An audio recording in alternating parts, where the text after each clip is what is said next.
Hi, this is Diane. Welcome to Magic Moon Farms. I'm doing sort of a nutrition update here for Magic Moon Farms, and I guess it would apply for horse keeping on a budget as well, because this is part of how you manage your horse's nutrition, which we all need to do, and most of us need to try and do it economically. It's this time of year in the spring and the fall the spring and the summer, that those of us are very envious of people with lush green pastures. Now, don't fall into the trap of all that is green is surely gold, because that's not the case. Just because your neighbor might have a nice lush green pasture doesn't mean that the horse is going to do well on the pasture. And this is why. First of all, a green pasture isn't necessarily a good pasture. Is it quality forage for the horse? Is it just weeds? Is it a lower quality forage, such as coastal or Bermuda? Now, there's nothing wrong with coastal or Bermuda.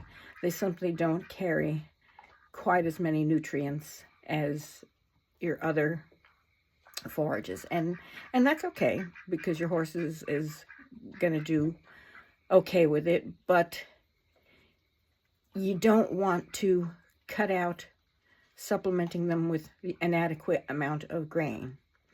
If you're worried that your horses are gaining weight because of how much they're eating on the pasture, then you need to do some type of a ration balancer that's going to balance out those nutrients they still need. Now, in the same vein, if you do have a pasture that's been analyzed for nutrients, you have to keep in mind that you should keep having it analyzed to make sure it's got the proper nutrients. Because as the horses graze, those nutrients aren't being replaced unless you're reseeding or you're fertilizing.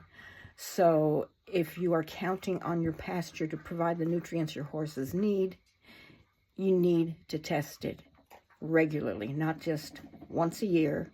If you've got horses grazing on a regular basis, you better be testing it at least twice a year, if not 4 times a year.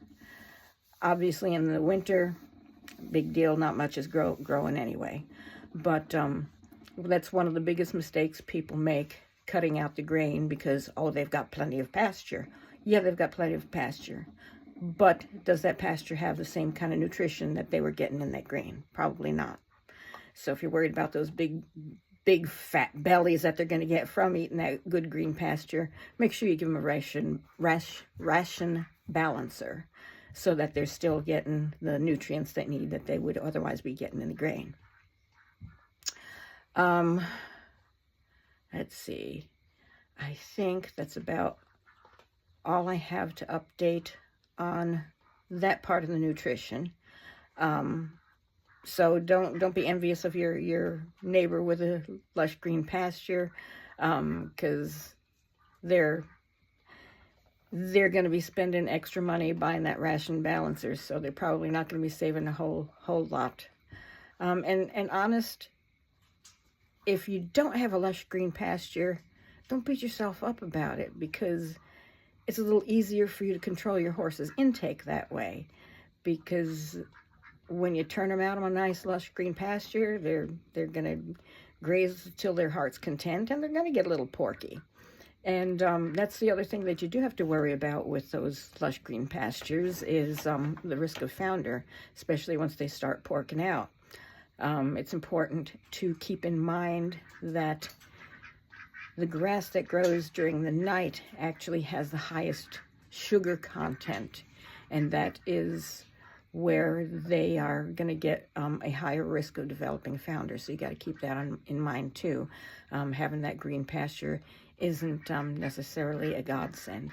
Okay, now I think I made I've covered everything that I had to cover in this segment. It's hitting about 5 minutes. I don't want to bore you guys for too long, and sometimes pages kind of scream at a long upload. So thanks for listening. I hope I've given you a little bit of information that you might not have had before, and I'll check back with you in a few. Have a great night.